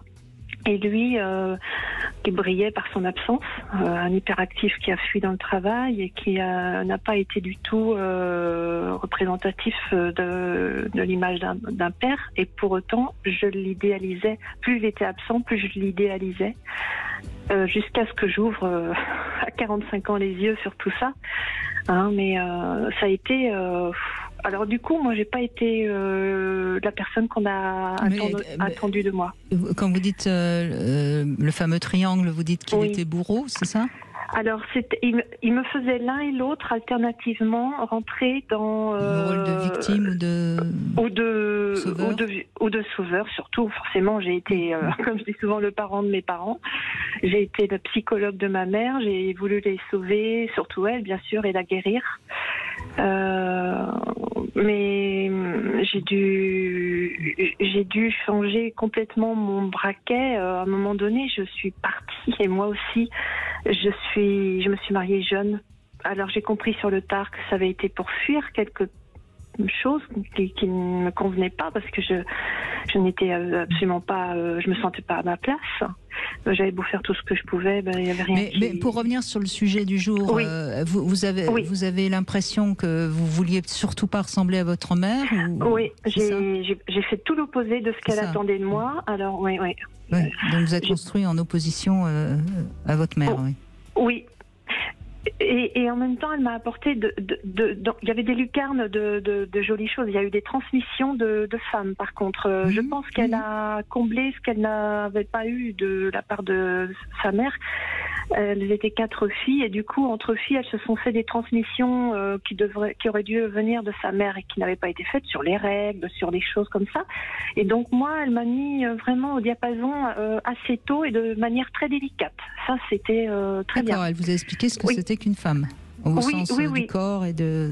Oui, et quand elle était plus jeune, eh bien, c'était une très belle femme, très fine, et je suis heureuse d'avoir son héritage. Et en plus de ça, j'ai bien vu qu'elle était... elle sait s'aborder, mais c'est quelqu'un d'extrêmement intelligente et donc je garde ces valeurs-là. Oui, en fait, vous avez l'image d'une belle femme, d'une femme chouette, mais qui était dépressive, quoi. Qui a été dépressive et qui ne s'est pas réalisée. Elle n'était pas du tout. Elle ne s'est pas réalisée. Elle était très soumise à son époux. Elle n'a pas travaillé, donc. Je pense qu'il aurait pu émaner autre chose de sa vie, elle aurait pu faire autre chose, elle l'a pas fait. Et moi, du coup, j'ai essayé de faire. Alors, j'ai été un électron libre, j'ai beaucoup voyagé, je n'ai pas eu d'enfants, voilà. Je me suis mariée tôt et j'ai divorcé tôt. J'ai eu beaucoup de partenaires, donc j'ai vraiment fait de ma vie un tourbillon de joie. Bon, je pense que je me suis un peu perdue là-dedans. Hein. Maintenant, j'ai compris ça, mais j'ai vraiment fait l'opposé. Ouais. Mais vous avez l'air d'être bien dans votre vie et dans votre peau aujourd'hui, donc c'est pas si mal. Oui, le constat, enfin le bilan a été un peu cuisant à un moment donné. C'était pas très agréable parce que quand je me suis retournée, j'ai compris que j'avais pas construit grand-chose, mais j'ai aussi compris pourquoi. Donc je suis en paix avec ça. Aujourd'hui, c'est pas très confortable parce que j'ai un peu coupé les liens. Pour le moment, j'ai pas vraiment de maman, mais je pense à elle et je l'aime au fond de moi. Hein, mais vous savez, Karine, on est tous amenés à la perdre, notre maman, de toute façon. Oui. Mais elle est toujours vivante, mais c'est que j'ai bien compris, oui. Oui, mais il est peut-être qu'il y a encore un petit truc à régler avec elle pour l'instant. Et puis c'est quelqu'un qui ne se remettra pas en question. J'ai entendu ça dans d'autres témoignages aujourd'hui, mais non. En fait, j'ai eu un peu le bouc émissaire et j'ai décidé de sortir de ce jeu. Et forcément, ça a redistribué les rôles. De l'autre côté, il y avait plus d'os à ronger. Hein, donc moi, la violence devenant exponentielle, j'ai à un moment donné dit stop. Vous avez raison de dire stop, mais ne vous sentez pas coupable. C'est ce qu'on ressent peut-être un petit peu entre les lignes. Et vous n'êtes coupable de rien. Vous n'étiez qu'une petite fille. Allez, on va faire une petite pause. On va revenir sur le Love Conseil passif-actif. Tiens, ça c'est intéressant. Et puis on continue bien sûr avec vos témoignages au 0826 300 300. Cam4.fr, le plus grand site de webcam live réservé aux adultes. Brigitte Lahaie, Sud Radio, le Love Conseil. Alors, passif-actif, ça c'est un peu un critère trop simplifié, me semble-t-il, du rapport sexuel, comme si l'homme était actif et la femme passive. Et je trouve que c'est important de revenir un peu sur ce terme qui est très souvent mal compris. Moi, je préfère au terme passif le terme réceptif. C'est-à-dire, moi, je dirais l'homme est actif, il faut qu'il bande déjà, et la femme est réceptive. Parce que pour un trop grand nombre d'entre nous, le critère de actif soumis, ça renvoie à la notion de domination et de soumission.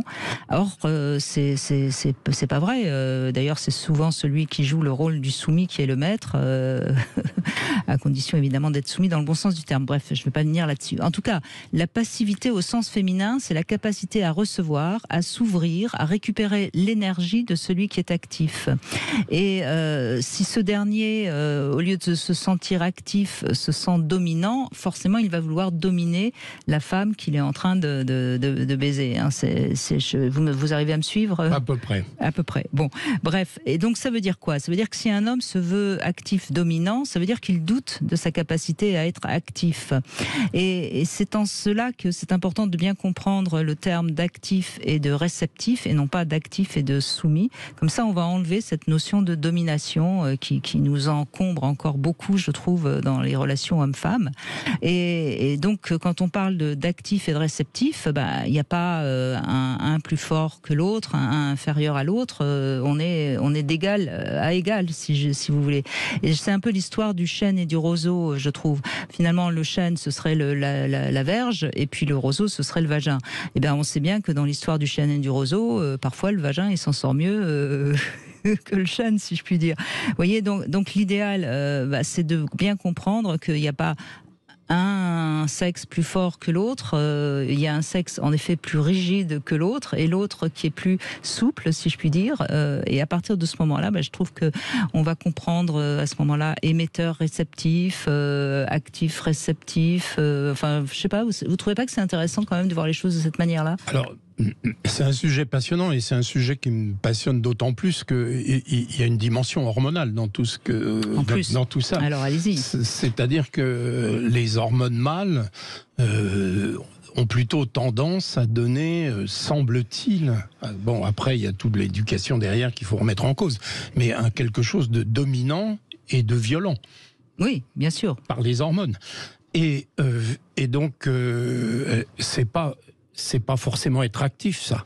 C'est être hormonal. Homme. Oui. Voilà. Et donc, dans ce que vous dites... Ça fuse. Voilà.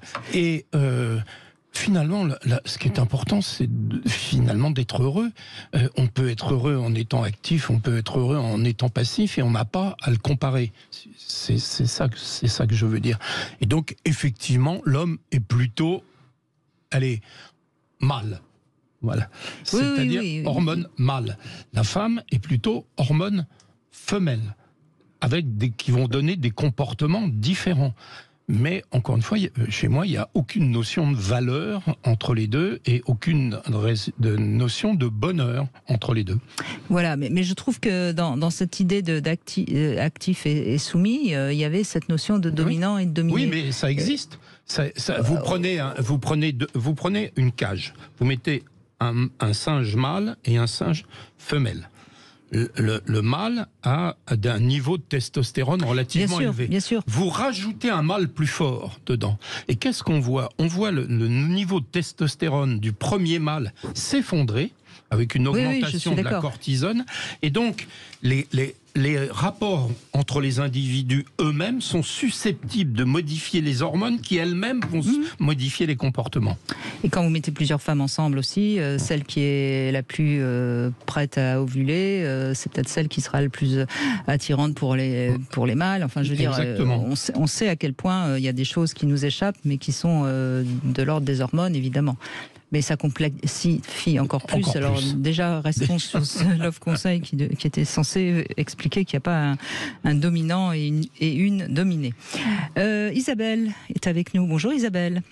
Bonjour Christian. Bonjour. Donc, on ne va pas parler de la relation mère-fille, mais on va parler de votre relation à ce jouet que vous avez reçu, ce stimulateur clitoris, Lucky Libra de la marque Satisfyer de l'enseigne rue-des-plaisirs.com. Un drôle d'objet, enfin bon, Womanizer, dans la série des Womanizer, ceux qui connaissent savent déjà de quoi je parle, il y en a plein qui savent peut-être pas. C'est une sorte de vibration, vous allez l'expliquer, tiens Isabelle, après tout, hein. Ça me fera un petit peu de repos, allez-y. Oui, en effet, c'est un... Alors, je connaissais pas le Womanizer, mais on m'en avait parlé, j'avais des amis qui l'utilisent et qui m'en avaient dit beaucoup de bien, et en fait, je pense que c'est l'équivalent de chez Satisfyer, c'est incroyable.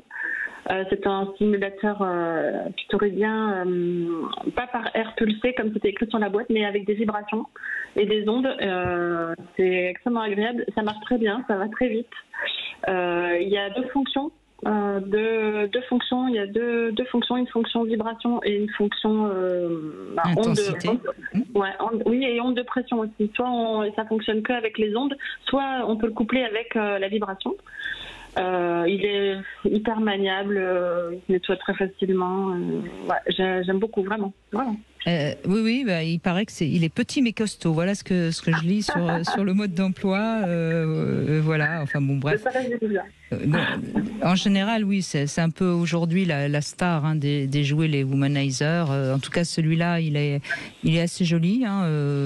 Oui, il est rose et blanc. Oui. Et puis assez simple d'utilisation aussi, visiblement. Oui, il ne fonctionne pas à pile, il fonctionne avec un connecteur USB. Et ça, c'est vraiment, c'est bien. Oui, il est facile à recharger, tout ça. Il est relativement abordable, 49,90 €. Qu'est-ce qu'on pourrait dire d'autre? Il tient bien en main. Il est assez doux.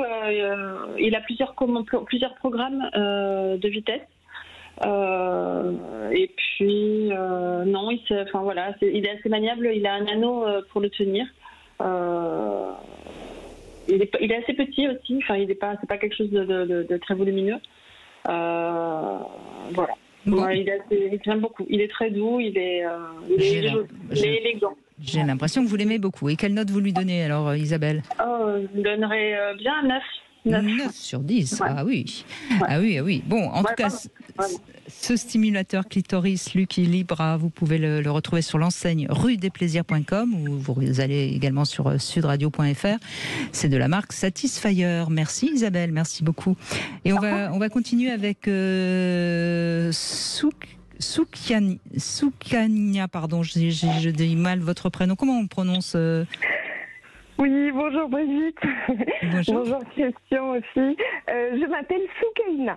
Soukaina, d'accord. Oui. Et alors c'est intéressant parce que Christian Jamin, en début d'émission, je ne sais pas si vous avez écouté, a parlé justement de ces cultures qui sont donc d'une culture différente de la nôtre au départ, la culture française. Et donc c'est intéressant d'avoir votre témoignage justement.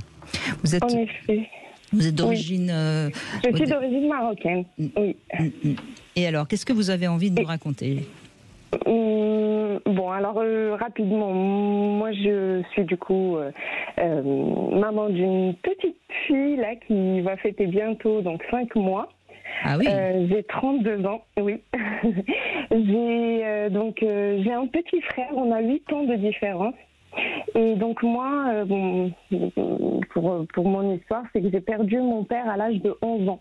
D'accord. Ce que je dois peut-être vous dire dès le début, c'est que j'aurais peut-être pas des exemples factuels parce que malheureusement, je ne sais pas ce qui m'est arrivé. Est-ce que c'est le trauma de perdre mon père en soi? J'arrive plus à revoir ou remonter mes souvenirs d'enfance. Donc, je pourrais pas vous dire l'enfance exactement. Non, mais c'est pas grave. Voilà. Mais par contre, la relation avec maman était très compliquée. Dans le sens où, bien sûr, vous savez, dans un foyer, quand il y a une perte, une absence physique et définitive d'une personne, les rôles et les cartes se redistribuent. Donc, malheureusement, moi, j'ai aussi pris la position peut-être d'un père, entre guillemets, dans le sens où j'étais quand même responsabilisée vite, etc., pour aider, entre guillemets, maman, en fait, sur cette charge. Et votre petit frère, oui. C'est ça, parce qu'elle n'a pas refait sa vie, elle, malheureusement. Mais ça, c'est lié aussi à sa propre éducation, sa propre histoire, et aussi au fait que, oui, on avait eu pas mal de problèmes avec la famille paternelle, qui fait que, du coup, elle n'a pas refait sa vie. Alors, par rapport à moi, donc aujourd'hui, je ne vais pas pouvoir vous dire comment est mon relationnel avec ma petite fille, parce qu'aujourd'hui, on apprend à se connaître, elle est encore très jeune. Mais tout ce que je sais, c'est que moi, en fait, maman n'a pas forcément été le modèle sur les autres sujets, à part le physique. Par exemple, maman, en fait, moi, je la trouvais très belle. Ce que je trouve mignon, c'est que vous dites bien maman, vous dites pas ma mère. Donc il y a un lien affectif fort de toute façon. Ah oui, en fait, le souci, c'est que j'ai beau l'en vouloir, ou même si j'ai des rancœurs actuellement encore qui remontent de temps à autre, je peux pas trop l'en vouloir parce que j'ai vu quand même son histoire de vie aussi en face de moi et j'ai du mal en fait à rester que elle a fait ce qu'elle a pu, bien sûr, voilà, bien sûr. C'est ça, en fait. Oui. Alors, qu'on comprenne bien, vous êtes en France quand vous avez 11 ans que vous perdez votre père? Alors, pas du tout. Moi, je suis arrivée en France pour ma dernière année d'études pour le master. Donc, c'était ça, en fait, l'émancipation, entre guillemets, le côté revendicateur. Voilà. Donc, moi, à un moment donné, je trouvais qu'il y avait trop d'incohérence entre ce que peut m'apporter la famille comme principe par moment, ce que je vois aussi à l'extérieur, l'évolution, en fait, du monde en soi. Et ce que je voulais vous dire aussi, c'est que moi, c'est peut-être, par exemple, je prends juste un exemple sur le monde professionnel, mais c'était pas forcément maman qui était l'exemple. Quoique j'étais entourée par d'autres femmes, les tatas, les copines, etc. Parce que quand on perd un père, on devient aussi l'enfant de tout le monde, quasi. Moi, en fait, c'est d'autres femmes qui m'ont plus inspirée. Par exemple, le côté professionnel rigoureux. C'est pour ça que je suis arrivée en France, pour faire mes marques toute seule, etc. Et aussi, pour ce côté, non, ne te mets pas en jupe trop courte, il y a les voisins. Attention, Soukaina. C'est ça le modèle éducatif que moi j'ai eu quand j'étais petite. Et je comprenais pas trop parce que je vois maman quand elle était jeune, encore quand mon père était là, elle était la plus mignonne aussi, la plus belle, comme je vous disais. Elle en plus, elle est blonde par rapport à moi. Donc j'ai tout le temps eu des yeux d'émerveillement, vraiment face à cette femme de l'extérieur. Mais au fil de l'eau, je me cassais de plus en plus à force de parler avec maman parce que c'était pas aussi merveilleux de l'extérieur que de l'intérieur. Voilà. Oui, mais je crois pour être un petit peu quand même informé de ce qui se passe, notamment au Maroc. Peut-être que votre mère, quand elle était très jeune, elle était peut-être plus libre que vous ne l'avez pu l'être, vous, quand vous aviez 15 ans. Alors peut-être elle, avant son mariage, non, pas du tout. Parce qu'elle m'a raconté un peu son éducation. Au contraire, c'était beaucoup plus conservateur qu'à mon époque à moi. Mais en fait, ce que moi j'ai su ou ce que j'ai vécu, c'est que maman, quand elle s'est mariée avec mon père, a priori, mon père en soi, il voulait aussi l'image d'une femme très libérée. Donc lui-même, il exigeait en fait qu'elle soit habillée, limite court-vêtue, vous voyez ce que je veux dire. Oui, donc ils travaillaient ensemble. Donc, donc vous avez quand même bénéficié d'une éducation où la femme peut se libérer et être libre, n'est pas sous le joug du mari. Exactement. Mais en fait, moi, je reste quand même un cas particulier parce que tout s'est renversé après la mort de mon père. Là, ma mère, elle a changé carrément. En fait, c'est là qu'elle a mis son voile. Donc déjà, j'ai envie de vous parler de ce côté-là pudique, en fait, qu'elle a gardé. Même elle, a priori, elle n'était pas à l'aise à l'idée de se libérer autant. Donc elle a attendu aussi que mon père ne soit plus là pour qu'elle revienne et réexercer, entre guillemets, ce qui lui tenait à cœur, sa religion, limite à la lettre. Et moi, ça m'a déçue, dans le sens où je sais que je faisais pas quelque chose de mal. Et mon corps, oui, au contraire, j'aimais la beauté, j'aimais me pomponner, et j'aimais séduire. Et donc moi, par exemple, la sexualité, c'était pas à travers maman, malheureusement. Je sais même pas l'annonce des règles ou le cycle menstruel, comment ça s'est passé à l'époque. Donc je sais qu'on n'était pas forcément les meilleurs amis du monde, comme elle me le disait, bien sûr. Et j'étais déçue un peu dans le sens où il y avait trop de contradictions et moi je voulais autre chose pour ma vie. Donc je suis venue en France et je suis restée depuis le jour où j'ai eu mon diplôme, j'ai eu mon CDI et je me suis mariée avec un Français et je me suis rendu compte qu'on a des principes de vie communs et tout ce que je sais c'est que pour ma fille je vais éviter en fait vous allez en faire une femme libre. Oui, voilà. Oui, on l'entend. Oui, il y a une autre explication, enfin peut-être, c'est que j'ai cru comprendre qu'en fait votre mère était libérée parce que votre père le souhaitait et qu'en fait elle s'est voilée après pour se protéger. Est-ce que ça peut pas être aussi une explication ? Après se protéger, je veux bien savoir se protéger de quoi. Si elle met le voile. Oui. Vous savez, les veuves qui seraient des veuves joyeuses, c'est jamais très bien vu, même en France. Donc on a l'impression qu'elle a mis le voile après, comme une espèce de deuil pour annoncer que sa vie de femme était terminée. En effet, mais c'était pas qu'une image en fait, c'est vraiment terminé. J'étais la première quand j'étais adolescente et limite même jusqu'à récemment, à mes 25 ans même, je m'entendais encore lui dire « Allez maman, tu veux pas aller sur des sites de rencontres, essayer de trouver quelqu'un, mais t'es encore jeune. » En fait, elle m'a eu elle-même à 22 ans, donc elle est encore jeune. Je lui dis « T'as encore la vie devant toi, pourquoi ?»« Non, c'est bon, moi, ma vie, c'est vous ma vie maintenant. » Bon, ok, mais on est arrivé, non, c'est bon, moi aussi j'ai une vie aujourd'hui, c'est une amie. Mais voilà, ce qui est fait est fait, je ne veux pas rebousculer, moi, Mais en tout cas, vous êtes une femme libre, mais elle a été une femme libre, donc c'est ce qu'on entend aussi, quelque part, vous avez pris le meilleur. Et moi, j'ai trouvé ça très sympa, la manière dont vous vous dites maman. Merci en tout cas de votre témoignage, Soukania, et j'ai bien compris que vous allez l'élever comme une femme libre, votre petite fille qui, pour l'instant, et bien sûr, est encore un tout petit bébé. Merci beaucoup. Oui. Merci à vous. On va conclure, bien sûr, dans un instant sur Sud Radio avec vous au 0826 300 300. À tout de suite. 4.fr, le plus grand site de webcam live réservé aux adultes. 14h-16h, Brigitte Lahaie, Sud Radio. Christian Jamin est avec nous, gynécologue qui connaît si bien les femmes pour justement les recevoir tous les jours, les écouter. Et on va conclure avec vous, Nicole. Bonjour Nicole. Bonjour Brigitte, bonjour Christian. Bonjour. Alors, c'est l'intuition qui m'a fait vous écouter aujourd'hui. 14h, je me posais la question, bon, je suis maman, ou j'ai été, entre guillemets, je suis plus maman responsable. Je suis maman, grand-mère, et j'ai 60 ans. Donc, voilà, ma vie de femme maintenant.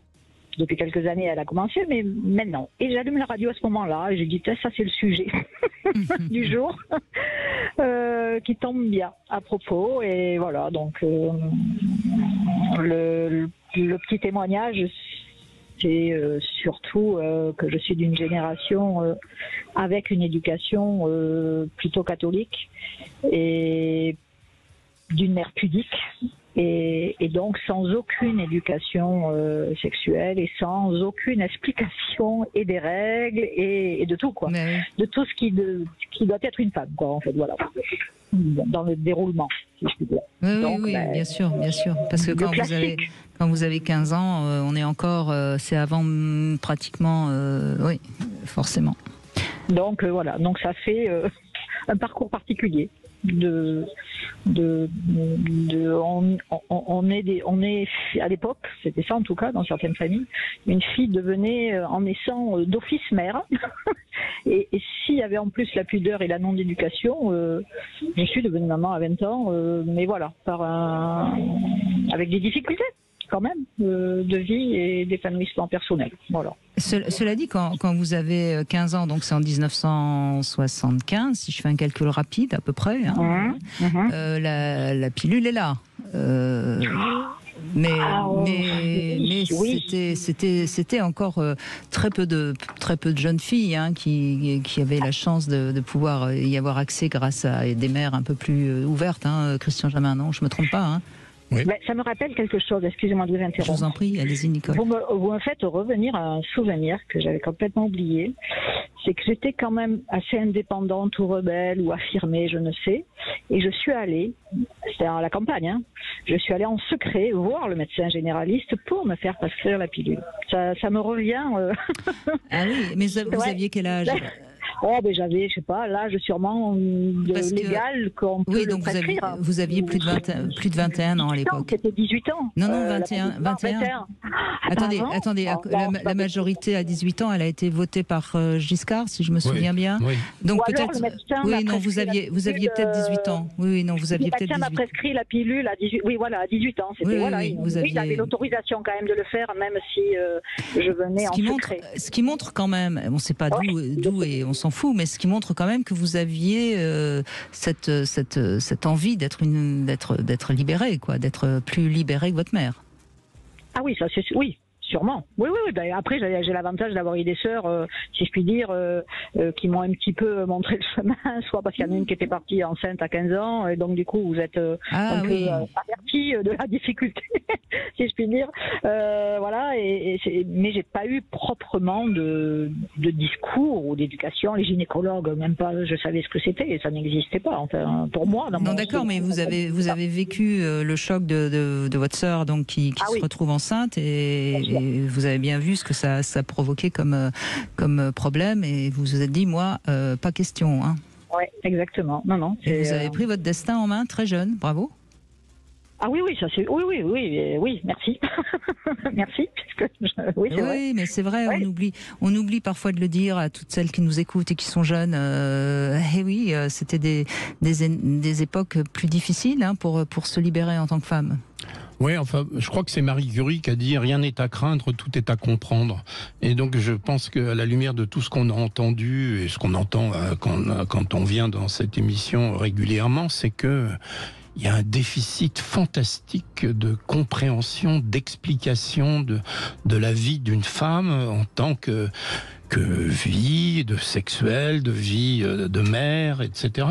Et malgré le fait que normalement il y a une éducation à l'école, ça reste quand même très rudimentaire.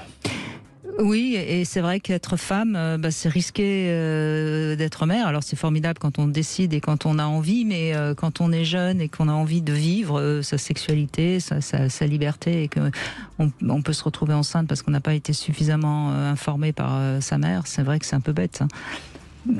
Oui, et puis il n'y a pas que ça, c'est pas que simplement informer, c'est que, en tout cas moi personnellement, mais on est nombreuses, hein, on n'a pas la notion à 20 ans, mais non, bien sûr que savoir ce que c'est que d'être mère et d'avoir des enfants, si en plus on idéalise le fait d'avoir des enfants, quoi. Donc, mais bon, j'ai élevé mes 2 enfants plus ou moins seuls, parce qu'ils m'ont aidé à s'élever.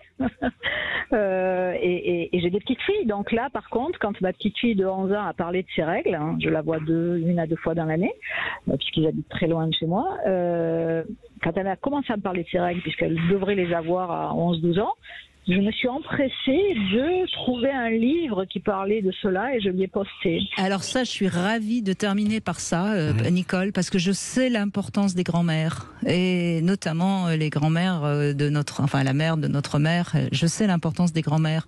Et on termine par ce que vous venez de dire. Je trouve ça formidable. La boucle est bouclée. La boucle est bouclée. Hein, Christian Jamin, c'est vrai. Hein, la grand-mère, elle va être plus libre vis-à-vis de sa petite fille que ne l'est la mère, quelque part. Et donc, elle va pouvoir transmettre des choses essentielles.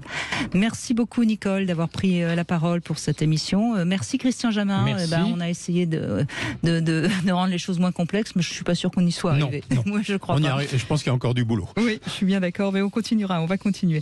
Merci, Christian Jamin. Merci à toutes. Et puis, demain, on sera avec Arthur Vernon. On va parler des fantasmes de cet été.